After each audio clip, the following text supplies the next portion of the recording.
wabarakatuh dan salam sejahtera. Alhamdulillahirrahmanirrahim. Wassalatu wassalamu ala rasulillah wa ala alihi wa sahbihi ajma'in. Selamat datang ke program Sembang Santai Pentadsiran Siri Webinar Pusat Pentadsiran dan Pembangunan Bakat.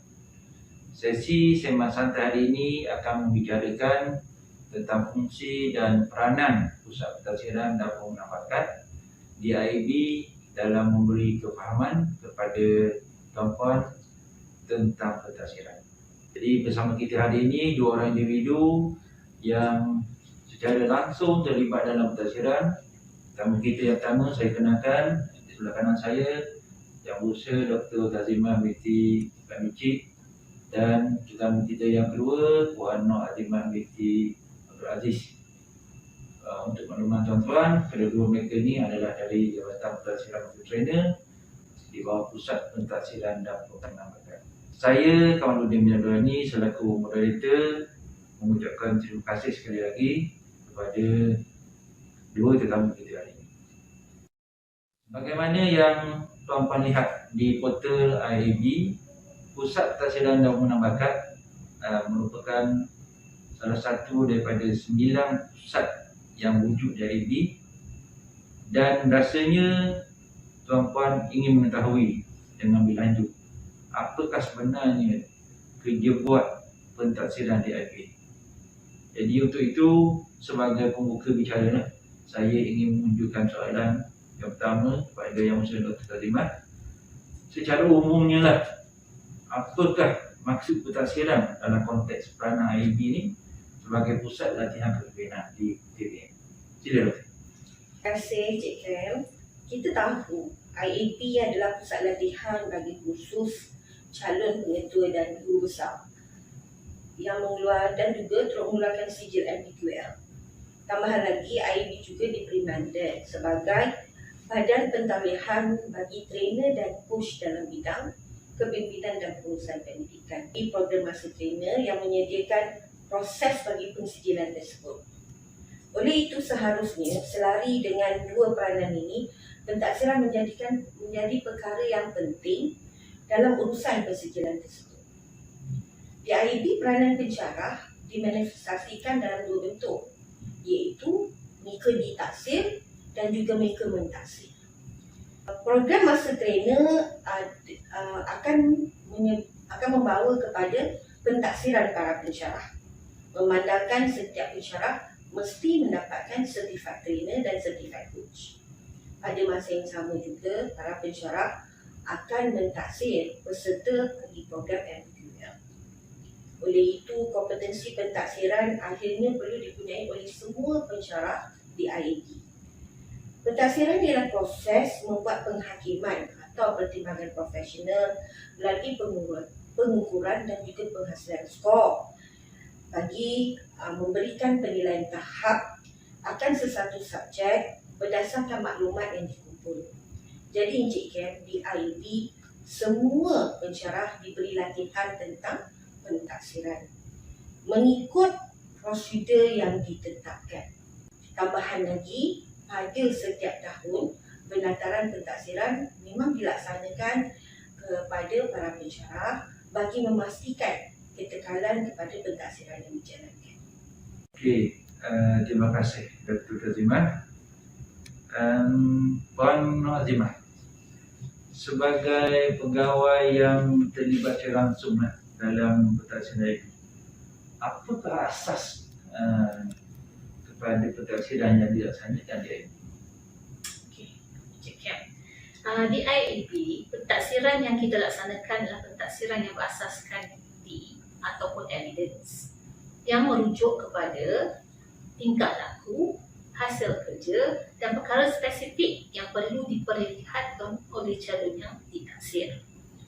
Bukti atau evidence yang diperlihatkan ini perlu mampu memberi ukuran bagi sesuatu kompetensi yang ditaksir. Jadi berdasarkan bukti ini atau evidence ini, kompetensi calon akan dikod dengan merujuk kepada kunci atau indikator kompetensi yang ditetapkan dalam sesuatu instrumen pentadsiran.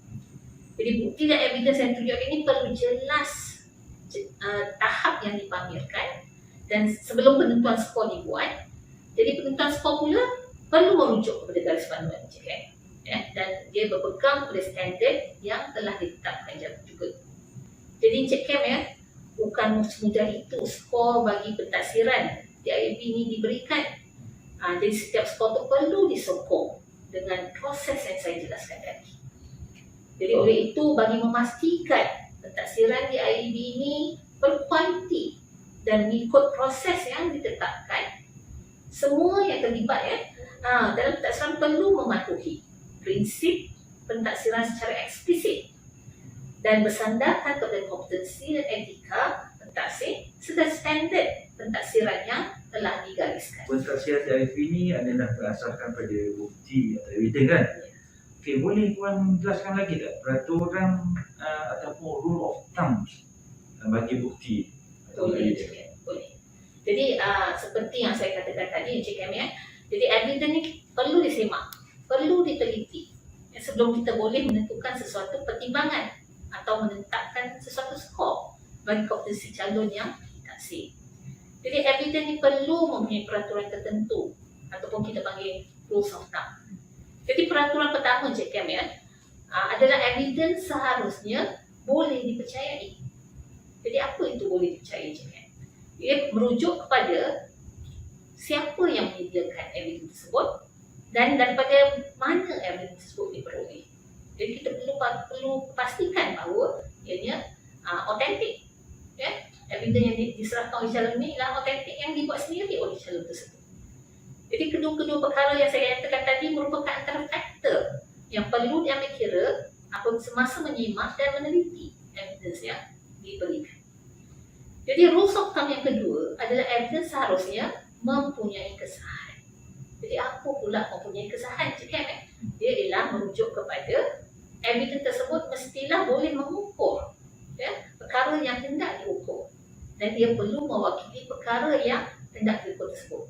Jadi contohnya kalau pentadsiran bagi sertifikat coach, jadi apakah evidence yang mempunyai kesahan? Mestilah contohnya rekod sesi coaching. Perkara tersebut akan mengukur perkara yang hendak diukur. Rules yang ketiga, rules of thumb yang ketiga adalah evidence harusnya mencukupi. Jadi evidence yang ditunjukkan oleh calon yang taksir ni seharusnya cukup bagi membolehkan penentuan skor dibuat atau penilaian itu dilakukan dengan supaya dia jelas dan tepat. Jadi contohnya mungkin JKM bagi pentadsiran sertifikat coach tadi memerlukan 50 sesi coaching. Jadi itu dipanggil mencukupi untuk menentukan penguasaan calon terhadap kemahiran atau kompetensi coaching tadi. Okay, bagi rules of thumb terakhir atau yang keempat ialah dynamic. Jadi apa itu dynamic? Dia merujuk kepada julat masa evidence tersebut dihasilkan, disediakan ataupun dikumpul dan supaya dia memenuhi syarat pentadsiran tersebut. Jadi apa julat masa tersebut? Mestilah julat masa yang semasa pada tahun ditaksir dan mungkin dia akan pergi kepada tahun yang sebelumnya. Contohnya lagi dalam sertifikat coach 2 tahun julat masanya, iaitu pada tahun semasa calon taksir dan tahun sebelumnya. Jadi itu kita panggil akan memenuhi rules of thumb yang keempat, iaitu dynamic. Jadi itu dia keempat rules of thumb. Okey, terima kasih Puan Azimat. Betul kalau saya katakan pentadsiran DIB ini umumnya ada dua, iaitu yang pertamanya pentadsiran pensijilan program master trainer. Contohnya sertifikat trainer dan juga sertifikat coach. Dan yang keduanya adalah pentadsiran peserta FPPI. Jadi boleh jelaskan lagi tak bagaimana evidence ni sangat ditekankan dalam kedua-dua pentadsiran? Okey JKM, Puan Azimah, ya memang kan kedua-dua jenis pentadsiran yang dinyatakan oleh JKM tadi memang dilaksanakan oleh IEB, memang menekankan kepada evidence yang mana penilaian terhadap perkara yang hendak diukur itu seperti kata Puan Azimah tadi adalah merujuk kepada evidence yang dilihat, yang dipamerkan dan yang dikumpulkan. Sebagai contoh lah dalam pentadsiran MPQL sendiri. Hukum dinamika itu memang bagi sesuatu evidence memang sudah ada, sebab julat masa bagi kita mengumpul evidence itu memang dalam masa julat tidak melebihi setahun. Okay. Kerana program MPQL itu sendiri dalam julat masa tidak melebihi setahun. Bagaimanapun kepelbagaian hasil peserta yang kita kumpulkan itu dalam setiap modul, dan pembangunan tingkah laku peserta yang dilihat, yang direkodkan, yang dikumpulkan melalui tindakannya, percakapan dan pemikirannya, semuanya itu akan dikumpul menggunakan instrumen yang telah ditetapkan oleh pensyarah yang mempunyai penguasaan terhadap konten tersebut. Jadi perkara ini adalah bagi mematuhi hukum kebolehpercayaan seperti yang Puan Azimah katakan tadi, supaya kita pasti evidence yang dikumpul itu menepati dikumpul oleh orang yang sepatutnya melalui hasil-hasil yang sepatutnya. Okay? Jadi oleh itu hukum kebolehpercayaan, kesahihan dan juga kecukupan evidence itu digunakan dalam memberikan pertimbangan profesional kepada peserta MPQL itu sendiri. Bagi pentadsiran program master trainer pula, dalam pentadsiran certified trainer lah kita ambil, pelan pencapaian yang merupakan evidence yang diguna pakai dan akan diteliti oleh para pentaksir. Perancangan ini akan ditaksir perlakuannya oleh para pentaksir melalui tingkah laku calon semasa calon mengendalikan sesi latihan tersebut. Okay. Semasa itu, pentaksir akan menggunakan instrumen yang telah ditetapkan yang mempunyai deskripsi terhadap indikator keupayaan ataupun kompetensi yang jelas. Okay. Jadi, evidence yang dilihat dan dikumpulkan itu agar dapat dikumpul tu apa yang benar-benar mengukur perkara yang hendak kita lihat kepada calon yang kita taksir tersebut. Okay, pelibatan pentaksir yang telah dilatih juga dalam pentaksiran dan proses pentaksiran yang mengikut prosedur ditetapkan juga, dan juga SOP ataupun standard prosedur operasi menyumbang kepada pematuhan hukum kebolehpercayaan terhadap evidence yang dikumpul. Itu untuk certified trainer. Tapi kata tadi Puan Azimah ada menyebut tentang evidence coaching. Itu adalah kepada pentadsiran certified coach, di mana pematuhan kepada hukum evidence dilihat dalam pengumpulan evidence itu jelas kita lihat, iaitu syarat menyediakan 50 sesi coaching dalam julat masa tahun sebelum dan tahun semasa evidence itu dikumpul adalah bagi mematuhi hukum dinamika itu, supaya julat masa itu adalah julat masa yang relevan dan semasa untuk proses coaching itu berlaku. Kan macam tadi Puan Azimah kata tadi kan, 50 sesi. Kenapa 50 sesi itu? Sebab agar 50 sesi itu cukup. Tapi bagaimana kita memastikan bahawa ini cukup? Kita telah melaksanakan kajian, kita telah melaksanakan analisis perbandingan standard kepada standard untuk coaching. Kita telah melaksanakan rintis selama setahun,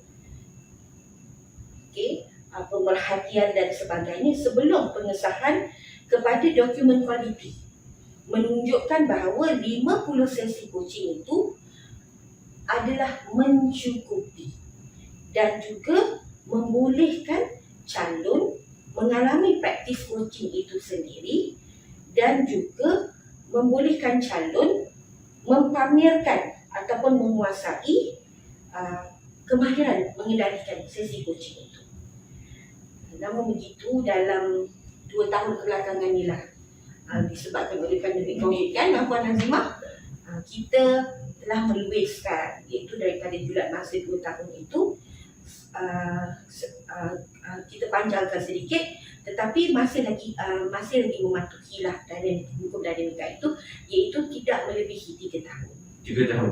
Tidak melebihi 3 tahun. Daripada Kerana 1 tahun kepada 3 tahun. daripada 2 tahun kepada tidak melebihi 3 tahun. Ini adalah kerana mengambil kira cabaran yang ada pada masa pandemik itu. Jadi tetapi masih mematuhi hukum dinamika itu.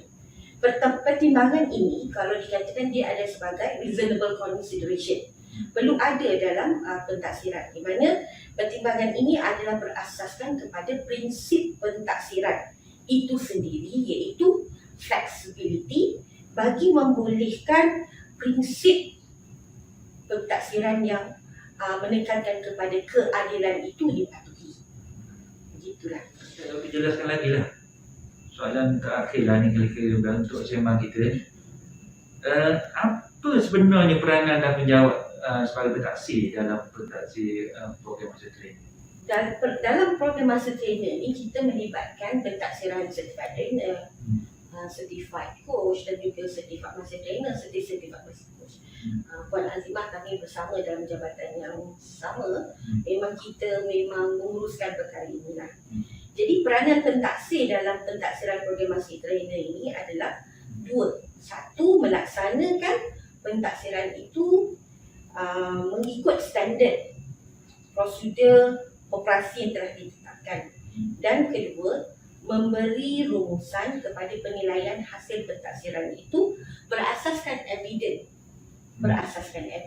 Ringkasnya, dalam melaksanakan dua peranan ini sudah menjadi tanggungjawab para pentaksir lah untuk memastikan 1, kompetensi pentaksiran dan pengetahuan kendiri terhadap perkara ataupun bidang yang ditaksir itu adalah orang kata up to date lah. Dan juga kedua, konsisten memegang kepada standard prosedur yang telah ditetapkan lah. Seterusnya kepada etika profesional seorang pentaksir. Itulah yang saya boleh rumuskan. Macam mana Puan Azimah? Setuju? Okey, terima kasih Dr. Azimah. Puan Azimah. Okey. Lama pun kami dekat-dekat kan? Ya.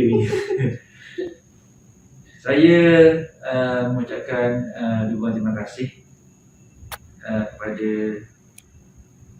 tetamu kita, Dr. Azimah dan juga Puan Azimah, di atas uraian serta penjelasan yang telah diberikan oleh tetamu kita tadi, dan kesudian untuk bersama-sama bersama kita pada hari ini. Jadi sekali lagi saya mengucapkan ribuan terima kasih atas segala pandangan, pemikiran yang telah dikongsikan bersama kita hari ini. Sekian dulu untuk kali ini, sehingga kita berjumpa lagi pada sesi akan datang. Saya sudahi dengan wabillahi taufiq wal hidayah. Assalamualaikum warahmatullahi wabarakatuh dan terima kasih. Terima kasih.